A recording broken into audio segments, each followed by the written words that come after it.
Olá, no Escola Viva desta semana vamos falar sobre os desafios da gestão escolar. Vamos saber como a escola pública ou privada deve funcionar para garantir a seus alunos um ambiente favorável para o ensino e as atividades culturais e esportivas. Eu sou a Nete Carvalho e o Escola Viva desta semana está no ar. Muitas vezes se questiona o fato de que nem todas as escolas têm infraestrutura adequada. Aí vai um pouco da criatividade das pessoas que vão usar esses espaços para poder abarcar essas atividades. Administrar uma escola pública não é uma tarefa fácil. Os gestores precisam garantir aos alunos e professores o pleno funcionamento da escola, planejar a rotina de aulas e atividades extra-classe, coordenar reuniões, entre outros desafios. Neste bloco, vamos saber como as escolas públicas estaduais são administradas e quais são os projetos da Secretaria de Educação para a melhoria da estrutura física e pedagógica das unidades. Quem conversa comigo agora é Arthur Rogério Ferreira, diretor de apoio à gestão escolar da Secretaria Estadual de Educação. Arthur, assim como toda empresa, todas as escolas devem ter uma estrutura básica, né, para funcionar de forma adequada para alunos, professores, funcionários. Que estrutura deve ser essa? Olha, a escola ela precisa ter o básico de uma escola, né, são as salas de aula, uma estrutura para funcionar a secretaria e a direção e todo o apoio aos professores, sala de professores, toda a parte de apoio. E também a parte relativa à parte de esportes, ela tem que ter alguma área de lazer, tem que ter o pátio também para uma recreação e a parte do refeitório, cozinha, que é onde os alunos fazem a merenda e as refeições, dependendo se a escola tiver tempo integral, também o almoço.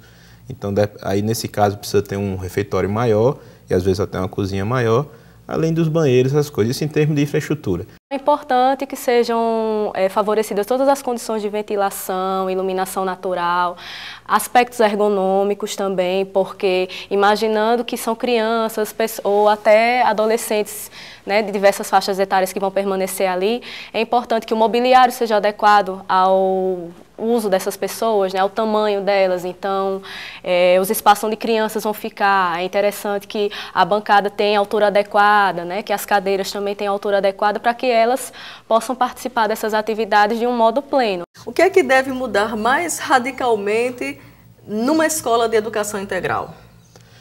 O que muda radicalmente na escola de educação integral são dois fatos. Um é a questão do aluno ficar o dia inteiro na escola, então ele precisa que a escola tenha um pouco mais de infraestrutura de conforto para ele.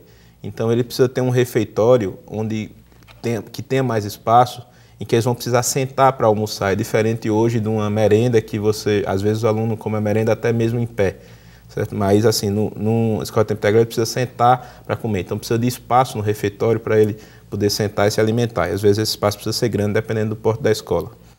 Ele precisa ter áreas de recreação, porque a escola de tempo integral, o que a gente chama de contraturno, ele geralmente envolve atividades de sala de aula e atividades de lazer. Então ele vai ter uma quadra de esporte, tem que ter para que ele faça algum esporte, ou um ambiente que ele possa praticar essa atividade de lazer, de cultura. Geralmente ele precisa de um pouco mais de pessoal, além de uma dedicação exclusiva do professor. A escola de tempo integral, ela inclui uma gama de atividades bem maior. Então, pressupõe questão de campanhas de saúde, uma maior ocorrência de feiras, né, de eventos científicos com as crianças. Então, tem que ter espaços adequados para isso.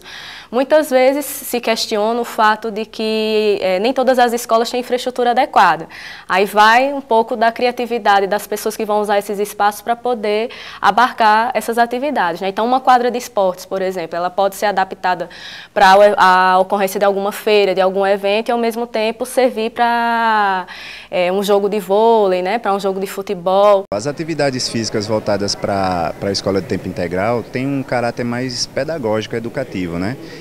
No caso da educação física, os esportes que a gente chama de desporto escolar, teoricamente é a mesma atividade, só que o caráter pedagógico muda um pouco o enfoque. Então, apesar de ser o mesmo jogo, mas o enfoque, a forma como você vai aplicar o jogo, você pode até inclusive mudar algumas coisas, algumas regras de acordo com a realidade de cada turma, para que o objetivo da aula seja alcançado. A gente sabe que esse novo concurso de educação deve contemplar algumas carências, né? Não só de professores, mas de técnicos e funcionários.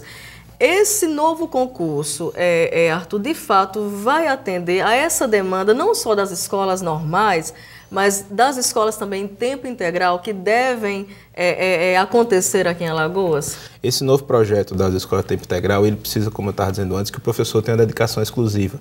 Então, que ele tenha pelo menos 40 horas na escola.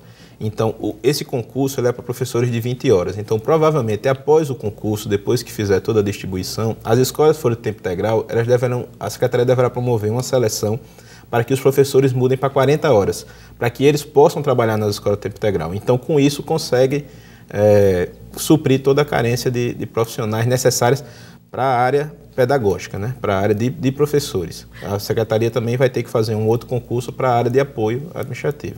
Em relação à gestão escolar, né? Quais são hoje, Arthur, os maiores desafios do diretor escolar? Né? A gente sabe que ele toma para si muitas atividades, são reuniões, tem que manter a escola limpa, tem que manter a merenda em dia, mas hoje em dia qual é o maior desafio do gestor escolar na rede pública? O maior desafio do gestor escolar é ele conseguir aliar a gestão administrativa da escola com a gestão pedagógica. Então, ele tem que ter uma visão administrativa de ser um gestor, de ser um líder dentro da escola, mas não pode deixar de lado todo o trabalho pedagógico que a escola tem que desenvolver, para que tenha uma melhor qualidade no ensino. Eu diria que dentro disso aí hoje, o gestor, ele é um professor. Então, geralmente, na maioria dos casos, ele não foi preparado, ele não se preparou ou não foi preparado pela Secretaria para ser um gestor. Então, há essa dificuldade. Acho que o maior problema hoje do gestor de uma escola é justamente lidar com o pessoal. É a questão dos recursos humanos. Os recursos humanos hoje eles são fundamentais para a escola. Eles é quem fazem a escola se desenvolver. A aceitação dos pais, que ainda a gente percebe uma certa resistência, pois em nossa cultura os meninos estariam na escola só 4 horas diárias, né? Então, o horário integral ele vem favorecer uma educação mais completa. Eu posso entender que hoje essa gestão escolar ela deve ser compartilhada. O diretor tem que delegar, né, não só para os funcionários, mas também para os pais, para os próprios alunos, para que essa escola funcione de forma plena. É isso? É isso mesmo. O professor, por exemplo, ele tem que saber que a função dele da escola não é só dentro da sala de aula. Entendeu? Ele tem que dar um apoio no funcionamento de uma forma geral nas escolas, respeitar as regras, as coisas que ficaram definidas dentro da escola e ele também tem o direito de ser ouvido, de dar sua opinião, de opinar na gestão e o diretor tem que saber respeitar isso. Eu diria que um outro desafio grande também do gestor é lidar com violência e drogas. Muito obrigada por sua presença, pela participação no Escola Viva desta semana. E no próximo bloco vamos saber quais são os desafios na gestão do maior centro educacional da América Latina. A gente volta já já.